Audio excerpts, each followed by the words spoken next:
This is Makoko, a community built on flowing water in Lagos, Nigeria.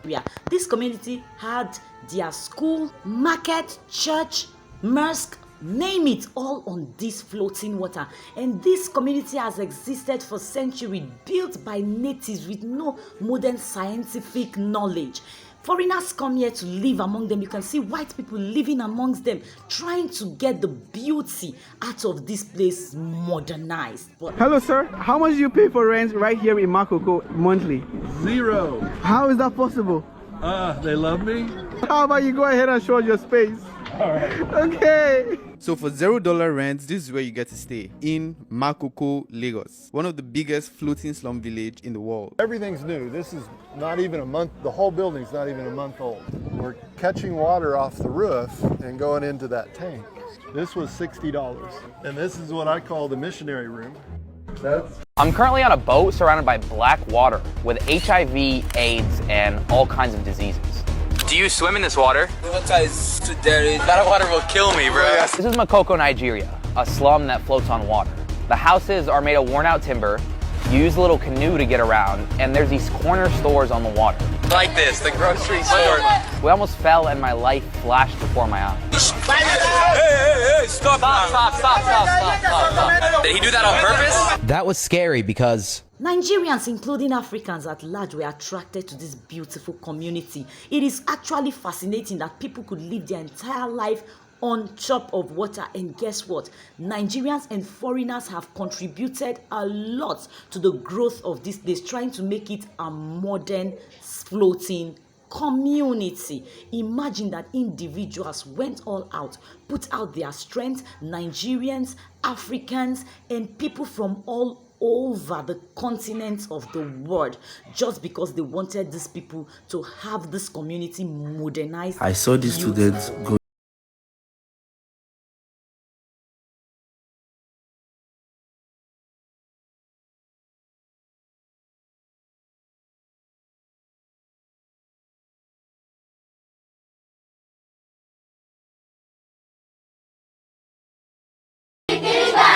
Somewhere, you know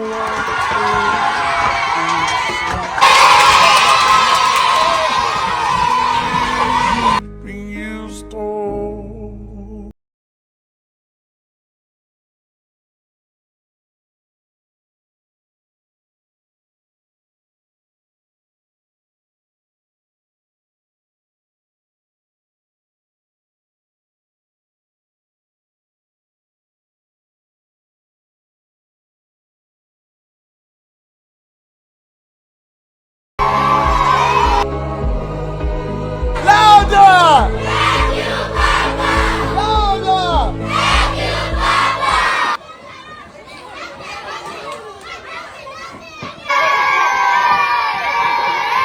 You have a Nigerian who went all out just to make sure these children were safe going to school and not having to transport using buckets, jerry cans. And one thing about the people of Makoko is this: they were very happy in their community. They didn't ask for more. They were okay. This was life to them. They didn't know any other life. You know how you have your roads? They had their water. You have your car. They had their boats. Life was beautiful for these people of Makoko. They have never asked for more than to just let them live their happy lives here. But guess what happened? Nigeria happened to Makoko. This beautiful community, as we speak, has been demolished by the Lagos state government.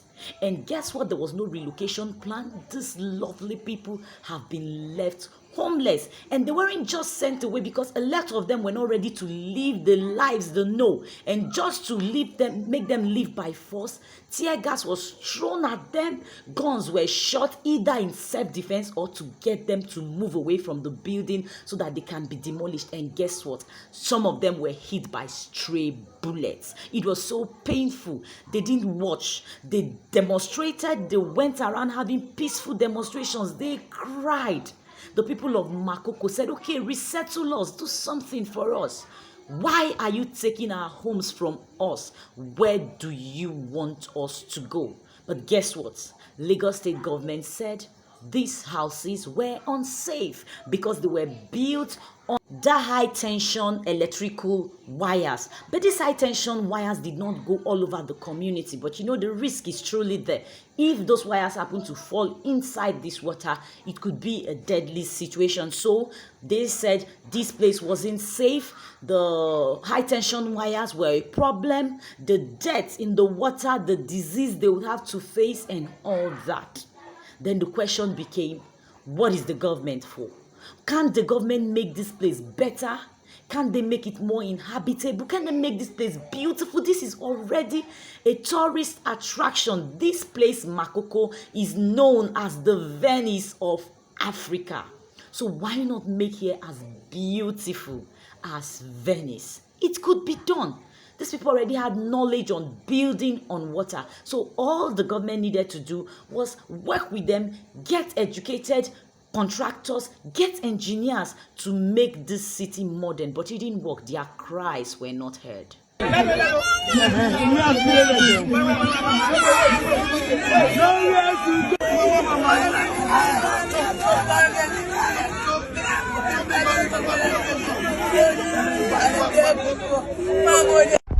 The people of Makoko supplied seafood to other parts of Lagos as they were known to be fishermen. So the fish from the river, and then they supply it in the market to other residents of Lagos State and Nigeria at large. The people of Makoko did not leave.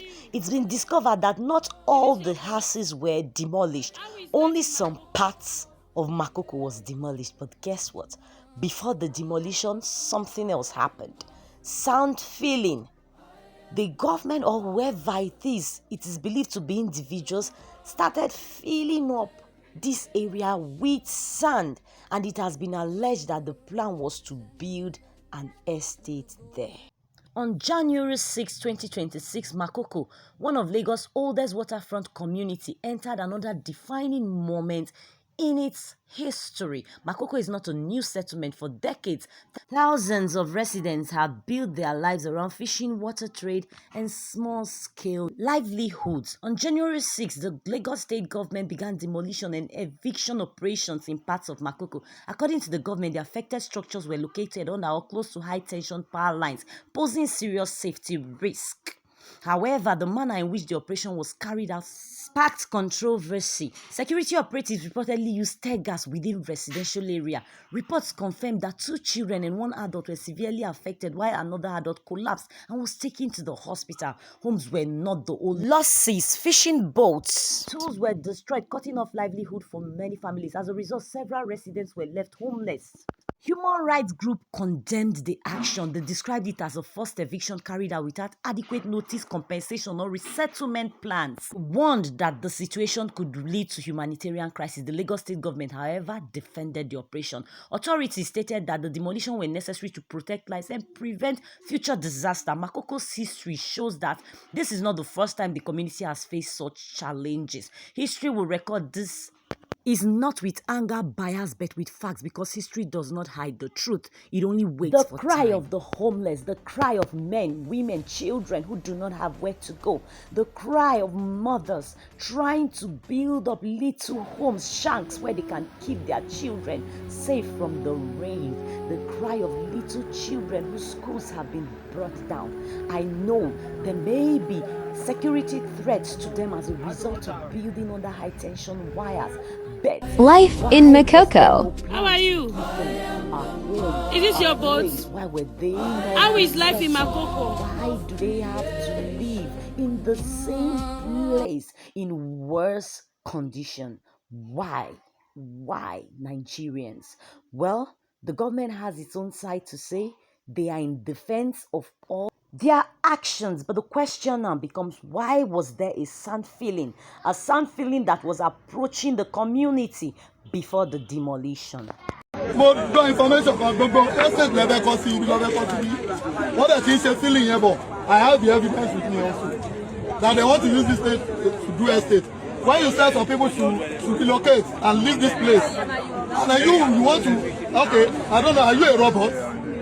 Or you are anti-electric, that maybe this light will not affect you. Or are you not a human being also? Why will you tell people to you want to displace people out of here, and you want to use it as an estate. I have the video with me. And I said, Governor Sanwo-Olu, you should be wise. It is alleged that this place is going to be developed as an estate. And the question the chairman there is asking is, the people going to live in that estate, are they robots? Do they have anti-electricity in their body? It is well. So these people have been left, for those whose houses were demolished, they've been left to look for where to sleep when it's night, to look for where to keep their children, to look for where to keep their goods. But you know, Nigerians, the struggling spirit, despite the odds, against the odds, Nigerians thrive. And so these people have continued living in this demolished area, still going about their daily business and just looking and hoping. So what becomes of them? Is it that they are going to rebuild as usual? Will the government watch them rebuild, or will the sand filling get here and then the estate development starts? It is well, but one thing I've learned from all of this is, if you live in a slum very close to a developed city, be wary, because you do not know what will come to you, especially in Nigeria. Well, not all of Makoko was demolished. Some parts of Makoko was demolished, and this part is the area where the sand filling is happening. What is it going to be? Are these residents, former residents of Makoko, going to rebuild their homes, or will the sand filling cover all? And then the next thing we see will be the estate. You can notice the sand filling there. We do not know what it's going to be, but I'm sure to keep you posted on developments as regards Makoko. Makoko should remain. Makoko is one of our pride as Nigerians. This should become a beautiful place where our children, born and unborn, will go to see the beauty in human creation. And the world should still come to Nigeria because they want to see the floating city developed with hands, not with machine, not with modern equipment, developed with hands by Africans. And this was done time past, a long time ago. Thank you for watching thus far. Well, if you've watched this video thus far, please do hit the subscribe button. I'm trying to grow my channel, so show me some support, show me some love. Thank you to my old subscribers. You don't know how much I appreciate the love you show. And to you, thank you for subscribing. See you soon. Bye-bye.